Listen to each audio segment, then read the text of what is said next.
Как сообщил военный комиссар Ингушетии Тимур Мистоев, всего в 2018 году ряды вооруженных сил России пополнят около 600 новобранцев из Ингушетии.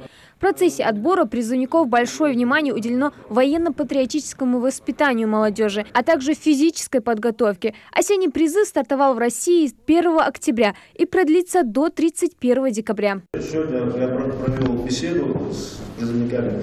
Также, как вы сказали, был нацелен на контрактную службу. Уже там, в армии, они могут заключить контракт в течение 3 месяцев и уже идти. Если есть высшее образование, как я уже говорил, также через месяц могут заключить контракт. Значит, у нас военный комиссариат Назрановского района отправляет 130 человек, Молдобекского 85 человек, Сужинского 80 человек и Джейравского 5 человек. Ребята будут уходить в войска Национальной гвардии 35 человек, сухопутные войска, это южный, западный, центральный, восточный военный округ 178 человек, военно-космические силы, это западный военный округ 35 человек, военно-воздушные силы, западный военный округ 23 человека, военно-морской флот, восточный военный округ 10 человек и железнодорожные войска южного и западного военного округа 16 человек и воздушно-десантные войска западного военного округа 3 человека. Поэтому до личного состава сегодня было доведено. Сейчас, на сегодняшний день, мы уже отправили войска 56 человек. Следующая отправка у нас намечается на 8 число, это будет 24 человека. Юнусбек Евкуров рекомендовал руководству военного комиссариата уделять больше внимания профессиональному отбору призывников. Также глава региона обратил внимание на необходимость проведения с новобранцами разъяснительных бесед. Изменить вообще подход к отбору на службу по призыву, потому что у нас есть много желающих служить, и этих желающих надо подбирать и отбирать. И второе, когда мы отбираем на службу, должна быть беседа с молодым человеком, с родителями.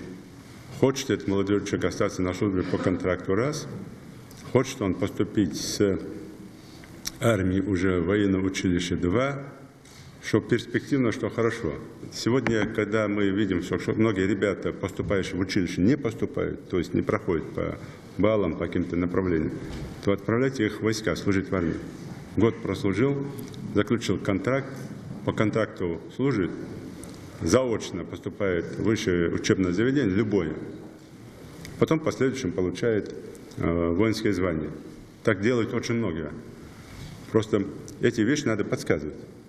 А для этого вы и ваши районные подчиненные должны это ребятам подсказывать, которые хотят служить в армии и быть там офицерами. И подсказывать это должны и ихним родителям.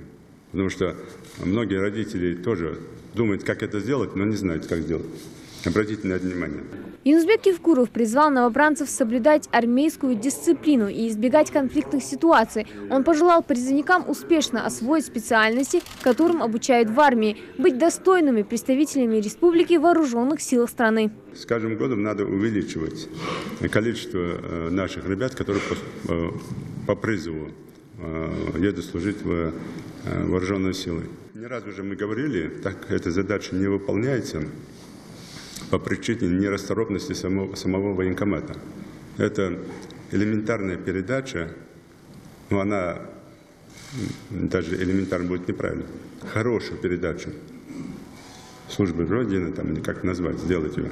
Когда эта передача у вас будет, тогда у вас будут там большие возможности для того, чтобы реализовать проекты, для того, чтобы мотивировать, пропагандировать службу в вооруженных силах. Об этом тоже просил бы тоже учесть. Ну и, конечно, моральная, психологическая подготовка каждого здесь сидящего или тех, кто едет служить в армии.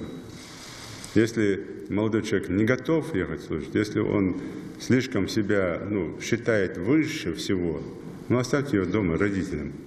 Пусть он дома находится. Почему? Потому что он потом создает проблемы не только себе, своим родителям, он потом создает проблемы всем. И командир части, кто там видит, там обычно бывает как, приезжает так называемый в кавычках покупатель, там на сборный пункт смотрит, там, а Ингушетия, тут же минус ставит, потому что ему командир сказал не брать с Ингушетии никого. Только то, что кто-то там не так себя повел. И последнее. У вас у всех должен быть соревновательный принцип. Кто лучше бегает, кто лучше стреляет, кто лучше водит, если это танк, БМП, неважно что. Кто лучше в этих направлениях. Ваша задача служить, достойно служить, и мяш лучше решите на это. Вот ваша главная задача. Не подводить ни своих родителей, ни свой теп, ни республику. Баркалтак, если все нормально, все так, то давайте Албарца Болт, я тебе скажу, что он должен был Холпшен, служба дикхол, и именно ваш Саши армии служит до Дакара, чтобы она изменила судьбу вашу к лучшему. Изменила к лучшему. Но все теперь в ваших руках. Как только форму одели, поехали, вы сами себе хозяин. Вот как вы поведете себя, так и будет. Всего в осеннюю призывную кампанию на срочную службу из Ингушетии отправится 300 новобранцев, что на 100 человек больше, чем в прошлом году. Хазида Бреева, Хусейн Гагиев, Юсуп Ханиев, Новости 24.